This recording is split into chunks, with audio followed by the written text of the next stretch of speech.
All right, champions, it's time to introduce the host for today, and we wish the Detroit Lions could run it back, so I'm going to throw straight into you. Welcome once again, Sheriff. How are you, champion? Howdy, I'm very good. Welcome, champions. Welcome, ladies and gents. It should be another good show this week. Yeah, it was a bloody good game of football. A pretty bloody good week of football too, week 3. So we'll dive into a few results as we go into the wide receiver there. A-Rod's little boy. How you going, Viper? I'm going great, thanks everybody, and I was pretty pleased to see the way my Packers kicked out that last 37 seconds. Don't ever give us 37 seconds to win a game. No, don't give the ball to A-Rod, that's for sure. You know, as mentioned in another podcast, Tom Brady can do it, A-Rod can do it too. Two of the best. Now, Sheriff, we've got another special guest on for today. Let's throw the ball over to you, mate. Let's introduce him. Who is it? We do. Oh, look, he's a man that needs very little introduction, but I'll give him one anyway. He's known by a few monikers: King Spinks or Spinks the Athlete, otherwise known affectionately. His mum named him Chris Spinks. He knows lots about football, but he's a college football expert. Yeah. Not just self-proclaimed. He's got a great following on Twitter. He can give us his Twitter handle and plug all of the places where you'll find him. But he's a content producer as well, and he really knows his stuff about college ball and NFL. So welcome to the show, Spinksy. Yeah. Thank you very much, guys. Hi. I've been listening to the Armchair show for a while now, so it's nice to be on finally and in this new capacity too. So thank you very much for having me on. Yeah, no, Yeah. Well, mate, give us a little bit of background. I mean, we know what you're all about, but you've got a few irons in the fires. But we spoke last week to a good friend, Lewis Glover, who you also know. But tell us, how did you get into the same sport we all love and know? How did you start with football? Sort of being an Aussie, you sort of have all the sports that you love throughout the winter over here, but then you sort of come into your summer and there's not too much going on over here. So I looked at other options. So the NFL was always there. And of course, once you follow multiple sports around the world, there's no off season ever, because the NFL comes into rugby starting again. And then you got all your winter sports. Yes, there's never, it just overlaps perfectly. And then I fell in love with the college game. I thought the way the college kids go about it these days, I think there's more passion in the college game because they're fighting for that spot in the NFL in a few years' time. And I think up until now, they weren't getting paid for it. And I think the passion and the gamesmanship they show in the games is better than the NFL, because you get to the NFL, you start getting paid millions a year and you turn it into an asshole.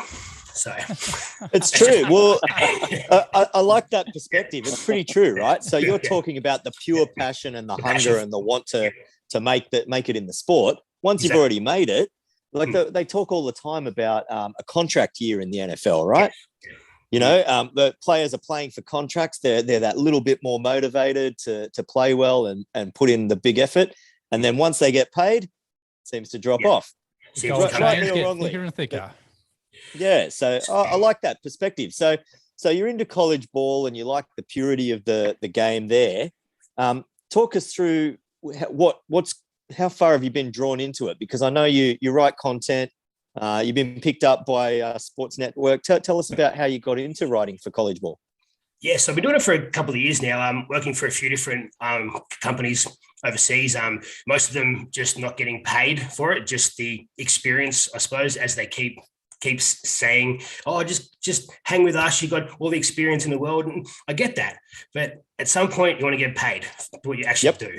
And so I threw my hat into the ring for a few different things, and I'm currently writing for Sideline Sports Network, so hop on there and have a look at those guys. They produce some awesome stuff, and they focus on teams as well. So it'll be Sideline Sports, LSU, or sideline Bama, or anyone like that. So if you're focusing on a certain team, these guys have got everything that you need. So, and tell them Spinksy has told you to come over to receive 0 discount on anything. Name drop. So Sideline Sports. Tell us about the network. they cover all the colleges or just the big ones? Big 12, Big 10. They cover as much as they can. I think they're about 100 now of the 156. Ooh, okay. I think they cover all the NFL teams as well, and starting to cover some baseball too. So I think they're expanding a lot. And I think the guy who runs it's actually from the UK. So there you go. And so do they get content writers to write for say one or two or three teams? Yeah. So I wrote a couple of reviews from last year for I think 5 or 6 different teams, and I think we did our rankings last week. So yeah, it should be all out there very shortly. So excited. Giddy up. Well, so mate, give us a shameless plug. Where can the listeners, the Run It Back champions, go and see Sideline Sports Network? Hop on to sidelinesportsn.com for all the content that you need. They will cover almost every team that you guys are after, as well as the sport as a whole too. So definitely hop on there and have a look-see. Giddy up. Oh, that sounds good.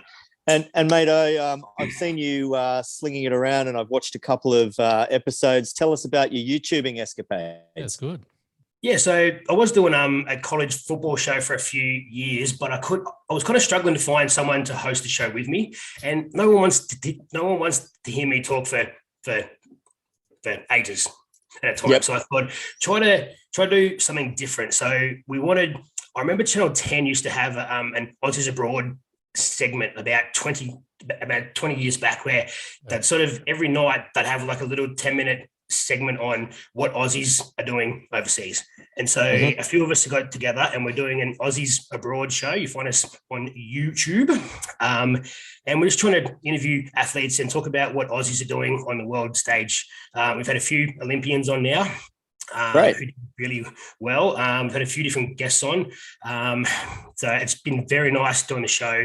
I've known these two co-hosts for a couple of years now, and it's been nice to see the way the show's evolved. We've had 12 episodes, I think, now.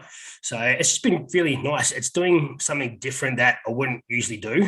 And it's nice to have a different perspective, because obviously you have the sports that you love, but each one of us has different sports that we love. So it's good to see.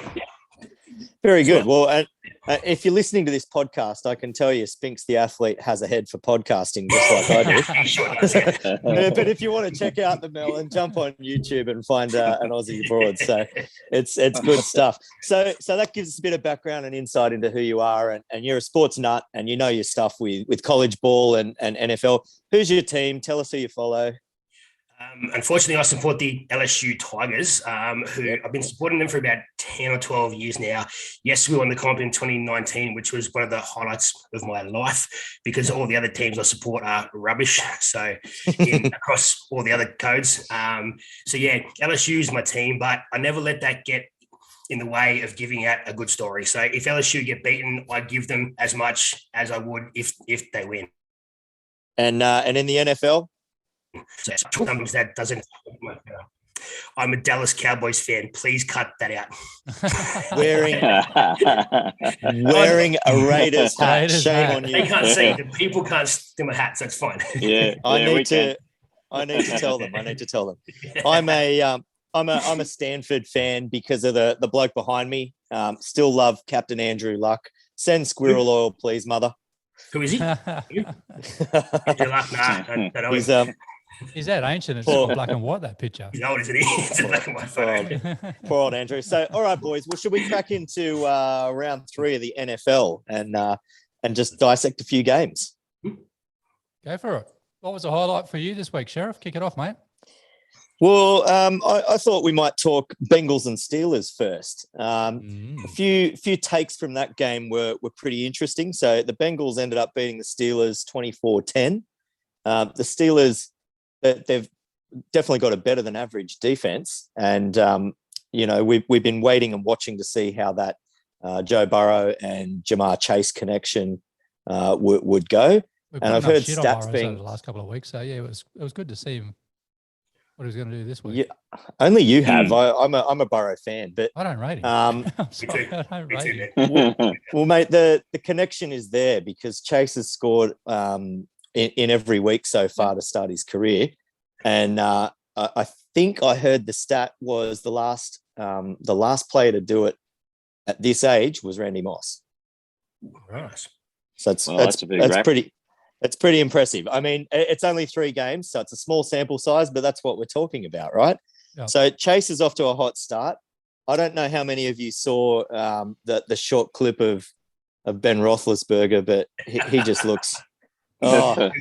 It was terrible. He's got he runs like a tree. He's got no footwork, no legs, and he's got no arm left. It's a proper noodle arm. But the upside of that, I mean, it's not all bad because Najee Harris, 19 targets. It was the second most targets ever in a game for a running back. Alvin Kamara had 20 targets, holds the record. But Najee Harris, 19 targets, I think 16 receptions. So I'd have to check the stats. But 14 receptions, I'm sorry, for 102 yards. But ridiculous effort. And it just tells you that where Ben's leaning on a running back in the passing game, he's not finding anything downfield. Yeah. So, as you were saying, I think he has to throw in that short, like 10-yard space because he seems to target the running backs a lot more. Because he set out last year with an injury, didn't he? And he was terrible towards the end of 2019. So I'm very surprised he came back. I think he's only tainting the legacy that he had from being so good for all those years. And now he's sort of come back a few games in and he's starting to look really old. So yeah. Well, if they end up with high draft capital, you'd have to think that they're going to be looking at quarterback. Yeah. I mean, they do have some okay-ish backups waiting in the wings. But they really place a high emphasis, and they always have the Steelers on the run game. So taking Najee really early, they're going to use him. They're going to use him often, and they're really going to lean on him. So it tells you a lot about what the Steelers will be this year, I think. So, yep, those are my takeaways from that game. And then the other game that I wanted to talk to you about was the Bears and the Browns. That was the Bears went down. Yeah, the Bears went down 26-6. Yeah. It was a stinker. So it's not as if it was a highlight, but we learned a few things. The Browns have possibly the best defense in the comp. Yep. And they showed it this, like they absolutely trashed that Bears O-line. Justin Fields got sacked 9 times. Yeah. That's 9 times. He threw for 68 yards. Yep. And he gave up 67 yards getting sacked. He made positive 1 yard through the air. Poor Justin Fields. Like, that is not what you want. It's not not entirely his fault. Yeah. He needs to be better, but it tells you, I think, less about how good Justin Fields is because, Spinksy, you'll know his collegiate career was something pretty special, right? Yeah, it sure was. And I think it's kind of the coach, Jim Nagy. Him. I think he's struggling. He's struggling at the moment because his quarterback is decent, and I'll touch on it after. But there's some quarterbacks that have left rubbish teams this year and gone to better teams and are thriving. So I think maybe he's in the wrong spot, and you can't get rid of Fields now because he's only just turned up. But I think the coach has to go because they should have sacked their coach years ago. And the fact that he's still there, it reminds me of when the Raiders hung on to David Ferner for way too long. So, it's a bad front office there. It's a bad coaching staff, and they've made not bad decisions, but drafting quarterbacks in the first round, that's what you should do. They've made some bad choices along the way. So Fields is probably a good choice. It remains to be seen whether they can make the most of him. But it probably tells you less about how good Justin Fields is and more about how good this Browns defense is, because they were awesome. Oh, good. Yeah. Yeah. And so the Bears there too, like this week they come up against Detroit Lions. So if they're going to try to turn something around, it's got to be this week. And, the Lions aren't going too bad either. I'll give it to them. They nearly stuck it to the Ravens. And as I said earlier at the podcast, I wish they could run that one back because they got stuffed over with the clock. But this is a game where I think the Bears can get it. So he's got another chance here, Justin Fields, to prove that he is a quarterback that can do something. If he fucks this game up, I think they got to get the hook out. Oh no, he's got the whole year to prove himself. Kill him early. No, you don't hook a first round draft pick that early, but he'll be given every chance in the world to succeed, and they'll have to put weapons around him and build a team around him. He's the building block of that franchise moving forward if they can make it work. All right, let's go over to you, Spinksy. Mr. Athlete, what's yours for the week? What was your hot takes? Thank you very much. Look, my team, the Dallas Cowboys, had a huge win over the Eagles yesterday. Our time over here, 41-21. That's the second win now straight. I think they beat the Chargers in week 2, and only just went down to the Bucks if it wasn't for our kicker missing several times in week 1. So the Cowboys should be 3-0. And I think they're really starting to fire. They've had a great offense for a couple of seasons now. And I just think the defense was lagging a bit over that time. And I think the defense is really starting to fire at the moment. We picked up Micah Parsons in the first round this year. So I think it's all starting to come together for Dallas. And I know I say this every year, but we're going all the way, baby. Let's go. Let's go. Just need Dak healthy. Well, your top 6 picks this year were all defense, weren't they? Yeah, exactly. You beefed that up. Yeah, so I think we got old mate from the Falcons has come in as defensive DC. His name escapes me. That guy, he's come in as the coach. Dan Quinn. That's him. Thank you. Yeah. So he's come in, and I think the scheme he runs is a lot different to what we're used to. I wasn't a fan when we hired ex-Packers coach as our head coach, but I think he's starting to actually do some nice things with us. And we've got Kellen Moore as our OC, and I think he's one of those guys who he has it all upstairs, but he could never do it on the field because as a quarterback, he was terrible. So I think maybe he just knows it all. So he seems to explain the offense very well, and the guys are doing some wonderful things. And I think with that offense, we're going to go a long way this year. So that offense was always your best part of your team's game. Yeah. But Trayvon Diggs and Micah Parsons, who you just mentioned, like they've been epic to start the season. Diggs put a pick 6 on Hurts last week, and I mean, it was something special. So it looks like they've got the makings of a pretty good defense, which I don't think anybody expected at the start of the season. Yeah, look, I think it's going to be tougher as we go forward. I think the few teams we've beaten haven't been sort of at their best. I think the Eagles were missing Aussie defensive end Aussie offensive lineman Jordan Mailata. So I think having him not there probably hurt their chances a bit because he's been just monster and dudes. He's been good first 2 weeks. So unfortunately, he wasn't there. You always want to beat a team at their best, but I'll take the win. So as always, I'll just ask you. Ask you a quick question about Amari Cooper in that game. I thought it was a bit weird how they used him in that one. Normally, he's Mr. Reliable who'll get a touchdown, if not 2. Yeah.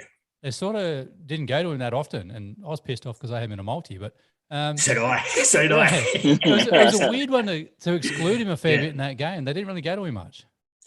It seems weird because every week there seems to be too many options. So I had Zeke in a multi with Tony Pollard, and the week earlier Zeke scored 9 and Pollard got 1 or 2. And this week it was reversed, and they were using Dalton Schultz more, and they were using. I think there's just too many options on the park, and Dak's got a lot of options. So I think it's a good thing. But maybe I need to have, maybe I need to stop having anytime scorers for them. Yeah, so. that will be a problem. Like the Buccaneers will have that same problem because Brady can support multiple great receivers or out of the backfield too, if you want to count the running backs. He can support multiple targets scoring well during a game, but he can't support all of them. If you've got too many weapons, you just have to make a choice. And sometimes the defense will just dictate how that goes, particularly with Brady. Yeah. Like if you've got your alpha defensive backs on a particular receiver, Brady just doesn't look for him. He'll look elsewhere. That's how he makes his plays, and that's what the smart quarterbacks do. Yeah. So, that might explain it. If Amari took double coverage off the defense in that game, you still got CeeDee Lamb, you've got Dalton Schultz who scored a touchdown. Yeah. You got Zeke, you got Pollard. Like there's an array of options there. So it's tough. You've been a bit harsh on old Tom Brady there, mate, because I can tell you right now, Bronk's been getting double teamed and still catching that fucking ball. So still catching I'm not talking about complete mismatch nightmares. I'm not talking about uncoverable guys. And certainly Gronk is uncoverable. Amari Cooper is not. Yeah, true. And I think you'll find, alpha receivers, the go-to guy, the number one, will often attract double coverage. Yep. Some of them, it doesn't matter who it is. And sometimes they're just a shutdown corner that it won't matter who you put them on. They're doing nothing that game. Yeah, I'll tell you who I really liked with in that Dallas game is I'm really liking the CeeDee Lamb, the connection to him. He's really getting a lot of separation.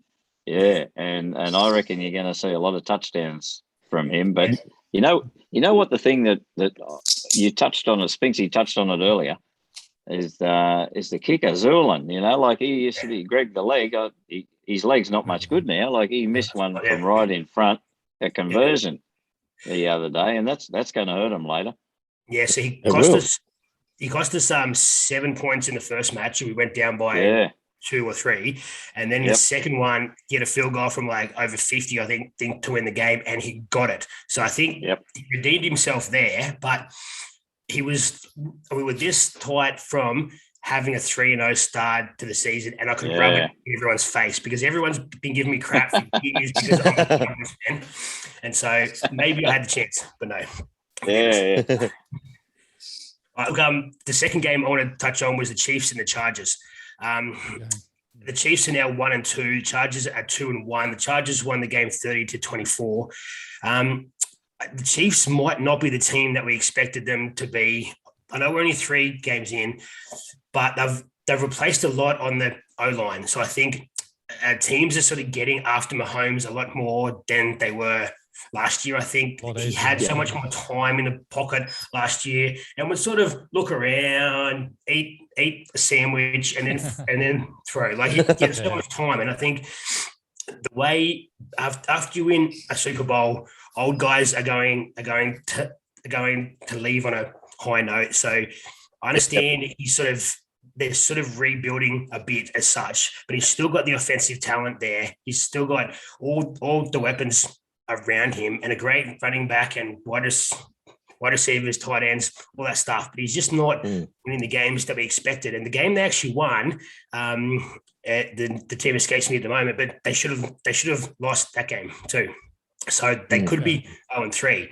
And the Chargers the Chargers, on the other hand, are playing exceptional. Now, Justin Herbert has been on fire. Now, for anyone who's heard me talk about this ever, I picked Justin Herbert to be a better quarterback than Tua when he came out in the draft in 2020. And everyone laughed at me. Spinks, you got no idea. You don't know what you're doing. And now who's laughing now? Me. Right. That's right. Yeah, exactly. Well, the whole trend that season was tank for Tua, right? It was, yeah. So people were tanking for Tua, and he's not really come through the way that you thought he would. It's a different cast. I mean, I said before the season when we were doing the previews that the Chargers were great on both sides of the ball. They're very underrated, and they were my pick to go through to the Super Bowl. And I still stand by that, and I think that's going to be right. I mean, they're showing it so far. The other takeaway from this game for me, KC's defense is abysmal. It might be league worst. Yeah, it's bad. They can't stop anything. They're a wet paper bag. Yeah. And I think their running back is from LSU. Clyde Edwards-Helaire. That's him, yeah. And with LSU, the year they won the championship, he was on fire. No one could stop him at all. I think he had 4 fumbles in this game on the weekend. Like I don't think last season he was awesome, but I think this year he might be a bit more nervous trying to run through the line. And maybe that means the O-line in front of him isn't as stacked as it was last year. So I think he's struggling a bit to find the gap. He's not seeing the holes as easy as he was. Yeah. Yeah. So I think I feel for him, but it's always nice to see a champion team fall. So I agree. Us Aussies love chopping down the tall poppers, don't we? Sure. Yeah. I'll tell you what, Mahomes hasn't been the same since there was Father Sunday at school in the Super Bowl last year, and Brady had to take his son to school. It's got to him because he has not been the same. You're right. Mahomes has been struggling this year. Yeah, he hasn't. But how interesting is that division? How interesting, though, is that division? It's upside down right now. You got 2 3-0 teams on top. Yeah. The team that everybody was predicting to go win the Super Bowls at the arse end of the division. Yeah. And you got the Chargers at 2-1. Yeah. So that's it. Yeah, it's just a totally unexpected scenario at this point. All right. Well, let's go into you, Viper, with unexpected. What unexpected highlights did you see this week, and which ones did you like? Well, I really liked our Packers 49ers game. I was looking forward to that for a couple of reasons. Cracker of a game. It was a cracking great game, and Jimmy G is he's doing a good job. He's steering them pretty well. You know, he did start ordinary. He did start ordinary, but he's keeping Trey Lance in the background. He's put up 28 points on the Packers, and with 37 seconds to go, that's going to win you 99 games out of 100. Yeah. Or it's probably the only two games that it's not going to win you. There's a game where A-Rod or bloody Brady are steering a team downfield, but a minute to go. With half a minute left, and no bloody timeouts either. That was a big one. Part. Yeah. So I just thought it's interesting watching the 49ers because they've got a lot of broken down running backs, and they're scratching around for players. And Kyle Jurkovic, he's jumped in there and he's had a great game. He'll be off everybody's waiver wire this week. Yep. Can you just repeat the name for me? Kyle Jerko. Yeah, Jerky. Kyle, use check. Use check. Yeah, righto. Use check. Yeah, that one. Check up on it. I had a 9-leg same game multi on this game, and I missed out on Kittle scoring a touchdown. That was it. I got everything else. $5 was paying me $3,500. So, guys, can you pass your hat around? What do you want? Your $5 back? You need an Uncle Nick in the corner, mate. Get the brown paper bag out. You'll be right. That's what I need, man. Well, mate, you were particularly unlucky because Kittle topped the receiving for yards and receptions for the Niners. He did everything. And Jimmy did throw 2 touchdowns, just not to George. So not to worry. Yeah. So my take on that game, was that the 49ers are still going to be a force to be reckoned with if they can keep a couple of healthy running backs in there. The rest of the A-line is pretty top shelf. Yep. But then you look at the Packers and you say, well, okay, apart from that first game where A-Rod was shit awful, he looks like he's back on the right track, and he's going to steer the Packers where they want to go. So they'll be there when the finals are on. Oh, so that's the first game done, Viper. Have you got another game for us that you enjoyed this week? I do. I really was keen to see. I mentioned this on our show last week. I was really keen to see the Bucks and the Rams. I thought that's going to be that had to be a cracking good game. Yeah, absolutely. Last year's champions and the team that I predicted to be in the big one this year, one of. And and they didn't disappoint. It was a cracking good game, and they went touchdown for touchdown for a little while there, and then Stafford got him out in front. And he's good, Stafford. He's been playing really good. Look, I'm prepared to put it out there right now and say I reckon Stafford, if he stays upright for the season, he's going to be the buy of the year. Totally. Yep. That's my prediction. Because. He was always good at Detroit, but he just had a shit team. system he was in. You know, the office, the what was going on, the coaching staff, the supporting cast. You know, like he just didn't have anything there that he's got where he is now. And you're going to see the best of him. And so it was what I really liked in that game though was he's doing a fair bit of a similar sort of thing to what Brady's doing. He's got plenty of support cast and he's using most of all of them, and he's using them well. But the one thing that was just a cracking great thing to see was that touchdown that Deshaun Jackson. Like, how good was that? Yeah. You know, the guy, he won't touchdown for you every game, but every so often he produces some magic like that, and that was just one to behold. Well, that's just what he is, though. He's 34, but he's he's lost no speed, and that's what he's known for. His long speed, it's almost unrivaled in the NFL. Like if he gets out in front of your defensive backs with the ball in hand, forget about it. 100 yards out, 90, 98 yards out, whatever, he's gone. And so, like three receptions for 120 yards in the air. Like pretty classic Deshaun Jackson stat line. But the takeaway here for me, Cooper Kupp, he is he's got the rapport and the connection with Matt Stafford. He's the go-to guy. Right. Well, Robert Woods and Cooper Kupp were like neck and neck. They were like a 1A and a 1B. Robert Woods is just about sunk. Yeah. Can't get the targets, you know, like the connection's just so strong with Stafford and Cooper Kupp. And Cooper Kupp plays that style like through the slot. Like he's a lot like what Stafford was used to. So straight away they've got that connection and it looks to be pumping. So I think it's looking good.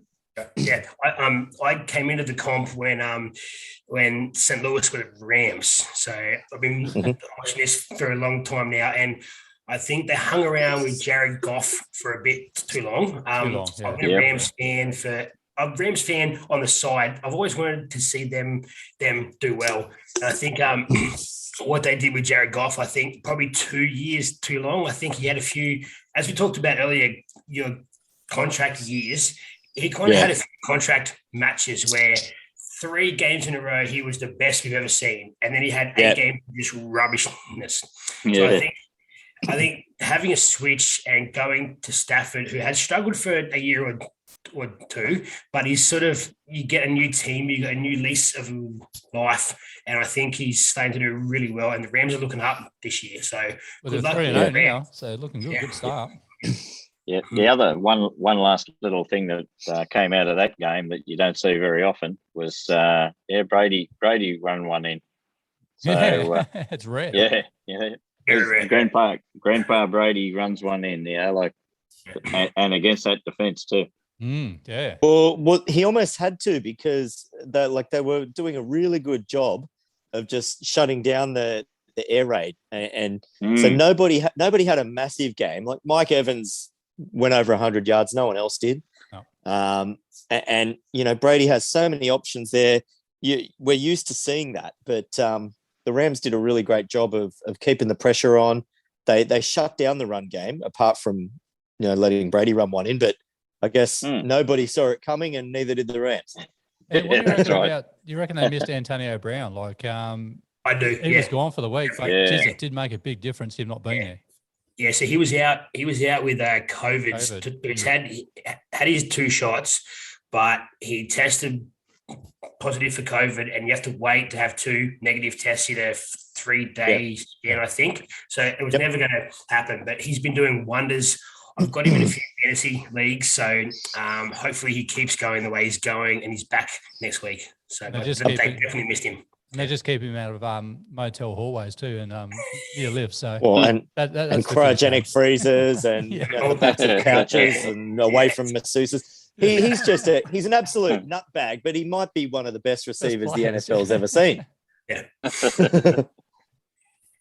What about you, Captain? What caught your eye this week? Oh, look, I don't think you can go past the Seahawks and Vikings game. We talked about it on last week's podcast about Russell Wilson possibly being the man who's really going to take them to a Super Bowl this year. And I still believe Russell Wilson's one of the best quarterbacks going around. But he was dog shit on the weekend. I just don't understand what that was against the Vikings, of all people. I mean, the Vikings haven't been too bad this year, but the Seahawks, this should have been another tick on the board for them. And they just had nothing. This is the first loss that Russell Wilson's actually had against the Vikings ever, anytime he's played them. So I don't know what happened there, but I'm sure they'd like to run that game back. That's for sure. Look, Minnesota's not a trash defense. They never have been. And if you can... a shit quarterback, Cousins, he's nothing.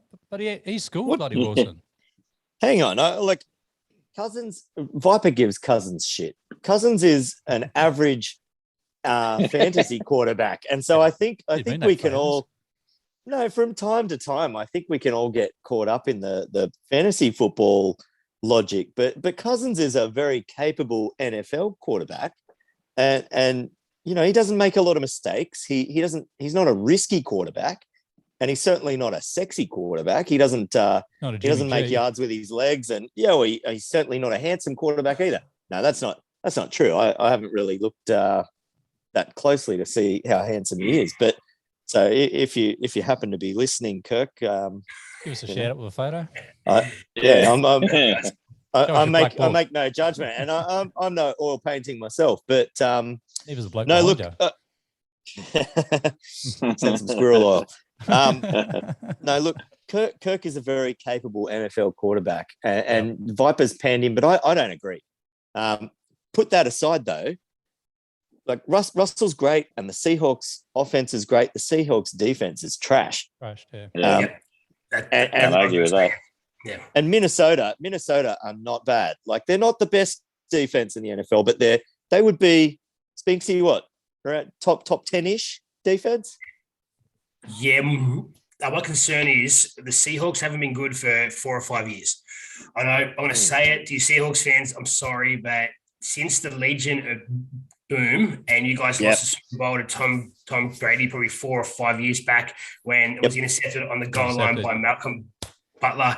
They haven't been good since then. Since that day, they have fallen apart. Ken Norton is the coach, is the DC at the moment, and they're struggling on defense every single week. And I think he needs to get sacked. I think if they sack one of them, that sets an example to all of them. I think they've recruited badly on the defense when they had the best defense that we've ever seen for years. And now they're just rubbish. So I think either the head coach is going to go or the defensive coach just to go. But I think they've got a running back who's awesome. They've got a wide receiver who's awesome. And Russell is fantastic. But I think they need to focus more on next year's draft in defense, because if they don't start to shore up there, Russell Wilson will leave and go somewhere else. And that's going to be bad. Well, there was talk about this year that this was do or die season. Yeah. Yep. Well, and that defense that you're talking about, that was like the golden era of Richard Sherman. And he hasn't been the same since, and their defense hasn't been the same since. Yeah. So whether it was the Super Bowl loss or pulling apart that defense for contract reasons and salary cap, probably because of Russell Wilson getting paid, you would have to think.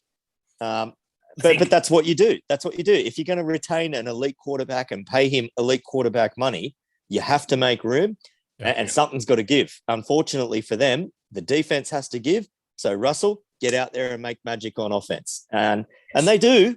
They're a hyper offense, and when him and Lockett are on, they're fantastic. He's got DK as well, but Lockett is the real golden child with Russell. Yeah, Metcalf's a bit quiet this year. He normally goes Lockett first up. Yeah, I've got him in. He'll be very quiet. Yeah, he'll have his weeks though. He'll have his weeks. Yep. But that's the Seahawks' MO at the moment. Like Russell's been paid, so Russell, get out there and you have to win the games for us.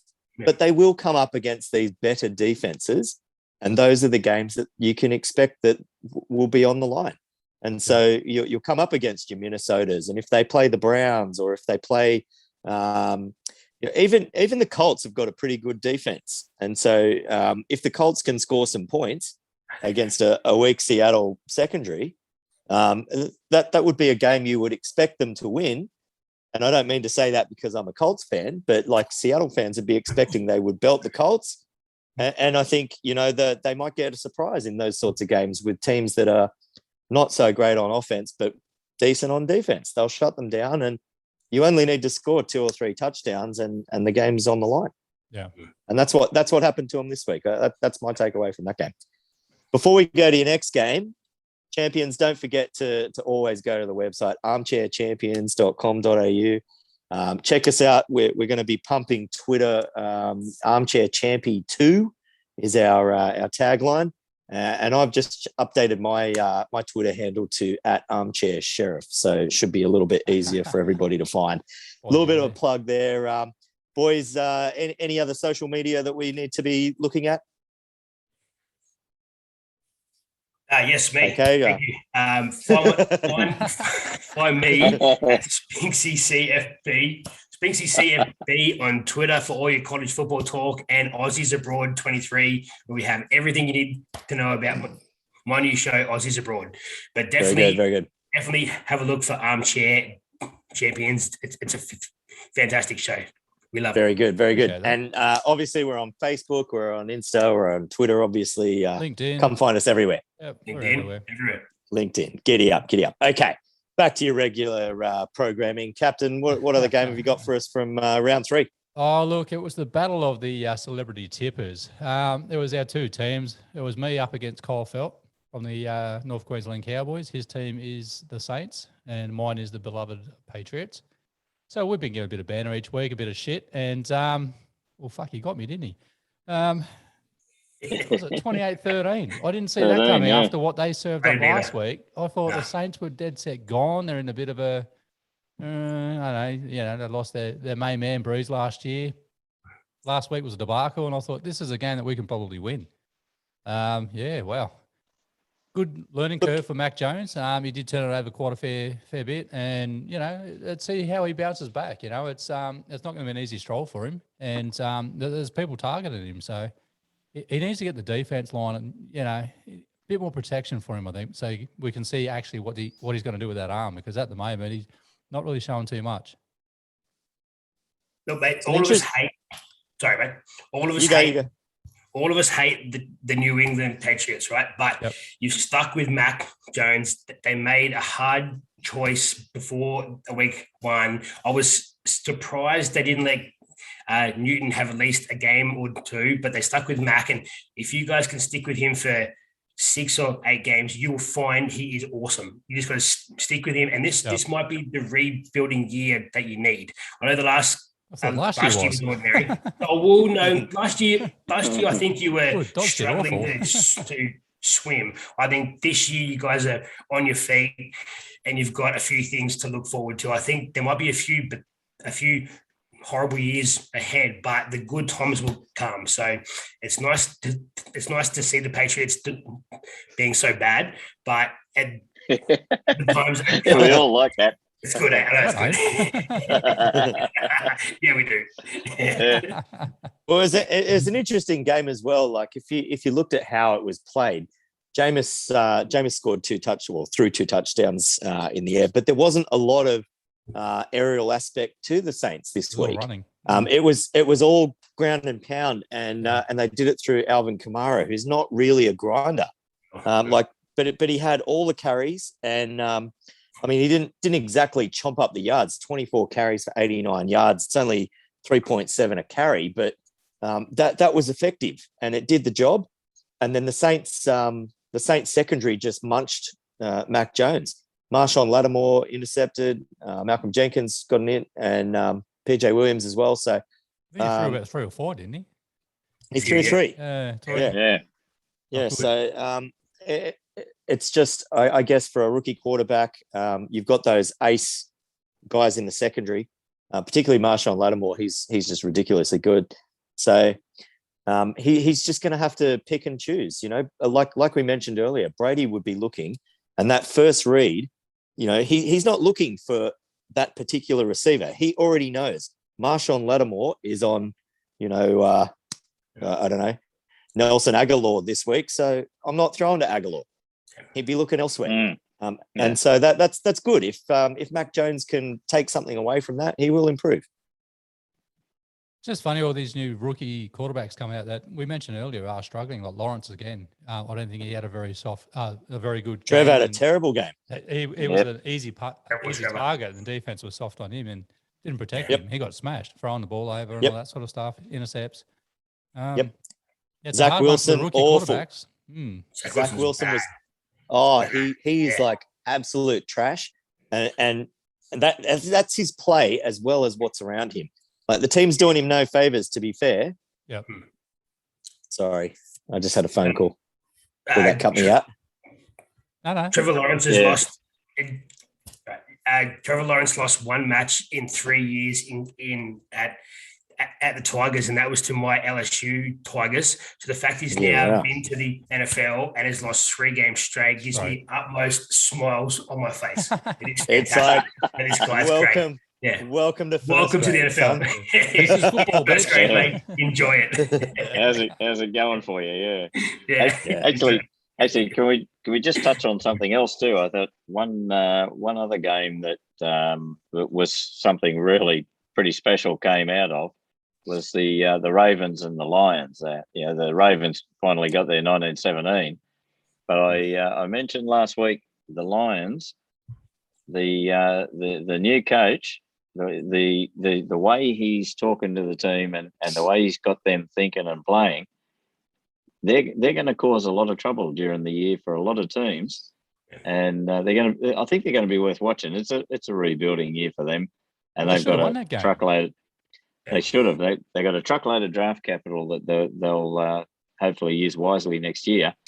But what about Tucker? Justin Tucker's 66-yard field goal. Yeah, like that's an all-time NFL record. That's it bounced off the bloody crossbar, didn't it? Yeah, but he tried a couple in pre-game warm-ups at around 65, I think, and he couldn't get them there. And and when it really mattered, he got one there. That extra adrenaline when the game's on the line. But I said this last week. The Lions are the opposite of what we think the Texans are. Like they both look like terrible teams, but the Lions are doing a rebuild that we can follow and we can see, and there's some logic to it. Like they're building on their O-line, they're building their defense. They took DeAndre Swift last year, who is a pass-catching running back who's got chops on the ground too. They've got a young quarterback who's I know we've panned him a little bit. He's had some bad stretches of games, but a change of scenery often does wonders. And it's not so far, it doesn't look like it's doing him any harm at all. Yeah. But, like they took Penei Sewell, who we all thought should have gone to the Bengals, but the Bengals chose Chase. That doesn't look like a bad decision now either. So perhaps it was a win-win in the draft for the Bengals and the Lions, but the Lions are going about it a particular way. I like what they're doing. And I think in 2-3 years, they'll be in a window. Yeah, that's exactly right, I reckon. All right, well, we've got week 4 coming up. So there's some cracking games in this one. One for me in particular that I'm looking forward to is Brady returning. But what sort of tickles your fancy in this round, Sheriff? Let's kick off with you, mate. Week 4, what are you looking forward to seeing? Well, I just talked up the Vikings defense, and I know people aren't excited about watching defensive stoushes, but the Browns and the Vikes this week, it's two of the better defenses going up against each other. So I'm intrigued. Mayfield isn't, a massively productive quarterback. He's competent. He's capable. He's got plenty of weapons to look around and throw to. They've got a good ground game. So the Browns have got a little bit of everything. They're just not elite at anything except maybe on the defensive side. And then you've got, the Vikes that have just put in a great defensive performance, and, they're pretty good through the air, and they've got an elite running back if Dalvin's going to play this week. Dalvin was out last week, but I'm interested if they're both at full strength. It'd be really interesting to see how this one goes. Yeah. Okay. No, that's fair enough. What about you, Mr. Athelete? Well, mate, you went defense on defense. I'm going offense on offense. The Cowboys against the Panthers. Now, that'll be a good one. That'd be a cracker. Sam Darnold left the rubbish team in New York this last year to join the Panthers, and he has shone. The Panthers are 3-0 to start the season. Yeah. And who was saying that? They've certainly beaten a few rubbish teams as well, but he's thrown for almost 1,000 yards and about 9 touchdowns to start the season. His first big test will be going to AT&T Stadium on this weekend to play the Cowboys. Dak and the Cowboys are on fire. So, look, the over in this game is 50.5. Smash the over every day of the week. The Cowboys will score 50 on their own. It'll be at least 80 points. So, smash the over. This will be no defense at all. It'll be just offense. So expect a touchdown every drive in this one. So let's go offense. Let's go. And for fuck's sake, so Donald's he's thrown for more touchdowns in 3 games than he did in his last couple of years at the Jets. Exactly, and the Jets. I think the coach of the Jets, so what's his name? Adam Gase. Gase, yeah. That guy, there was a stat that come out a couple of weeks back about the quarterbacks who leave the year after, they're fantastic. So he was a high school coach, a college coach, NFL coach. Every quarterback he had the year after, they were fantastic somewhere else. So there's obviously something wrong with him. There's obviously he's a quarterback killer. Exactly. Yeah. Just for you boys with your multis this week, Darnold is going to run one in. He's showed that he's quite capable and will use his legs. And with McCaffrey out, you watch. He'll run one in. So chuck that into your multis. Okay. Sheriff special. Yeah, right. All right, well, let's go on to you, Viper. What game tickles your fancy this week, mate? Oh, look, there's two cracking good games that I'm looking forward to. One's going to be, and they're both games, all 4 teams are unbeaten at this point. It's the Cardinals and the Rams. Yes. I can't wait to see that. Yeah. And the other one's the Raiders and the Chargers. There's going to be 2 cracking good games. And you look at the quarterbacks; they're all firing. There's some absolute guns in amongst them in the 4 of them, and they're both scoring a lot of points. I just think they're going to be fantastic games. Those 2. Very good. What about you, Captain? Yeah, look, I'm going for something a little bit different. We had last year's rookie Burrow. We've got this year's rookie Lawrence going up against each other. This is really going to test the mettle of the boys, and I think there's going to be a lot at stake here. It's going to be a bit of a bragging show. So I'm looking forward to, the Jaguars and the Bengals. I think that's going to be a good game. And, what we saw Burrows do last week, this might be an opportunity for the Jaguars to win one. But I'm just looking forward to the battle of, pretty much the rookie. I can still call him a rookie because he's spent most of the last year out injured. Burrow versus Lawrence. The last time those 2 came together was the national championship in 2019, the Tigers versus the Tigers. So it'll be nice to see how these two have grown over the last 2 years. So that was my pick initially, but I also thought it could be a 6-3 scoreline. So we'll see what happens. How good's that? Who reigns supreme?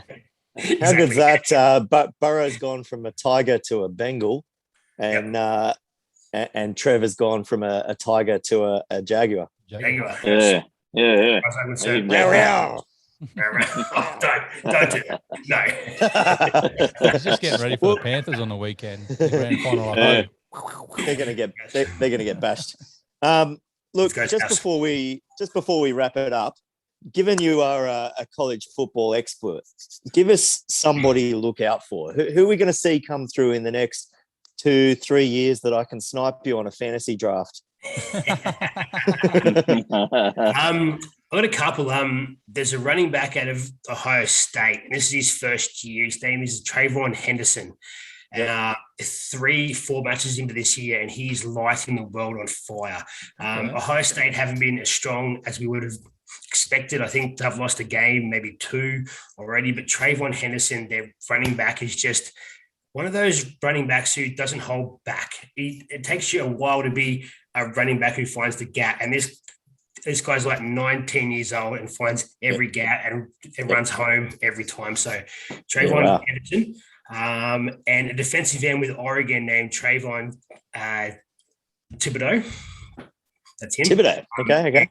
Thibodeau, and he gets after his man every single time. And he's 6'2", 280 pound, and he's just an animal. And if you've got the football in your hand, be afraid, because this guy is coming up every single time. So, I think these guys are both first and second year. So you've probably got 2 or 3 years before they're in the NFL, but they'll definitely go top 10 picks. So, have you got any other Trayvons for us? No, they're both Trayvons, eh? I'm sure there is. Yeah. So Spinksy, that first round 23 pick that I asked you about earlier, that might be going down that road then, eh? That'd be your running back. That'd be your running back. Your running back pick. So if you're in a dynasty league and you can take guys out of college, definitely take Trayvon Henderson. So very good. All right. Well, thank you very much, King Spinks, the athlete, Chris Spinks, Spinksy CFB. Check him out on Twitter. Check out his YouTube channel at the moment. Guys, we love having Spinksy on. We hope you've enjoyed the content this week. Please remember, go to armchairchampions.com.au. Follow us on Twitter, Facebook, Instagram, everywhere you get your good podcasts, Spotify Apple Podcasts, all over the place. So we're everywhere. But as always, thank you, linesmen. Thank you, ball boys. And don't forget, keep your balls between the lines. Thank you, champions. Hero, everybody. Hey.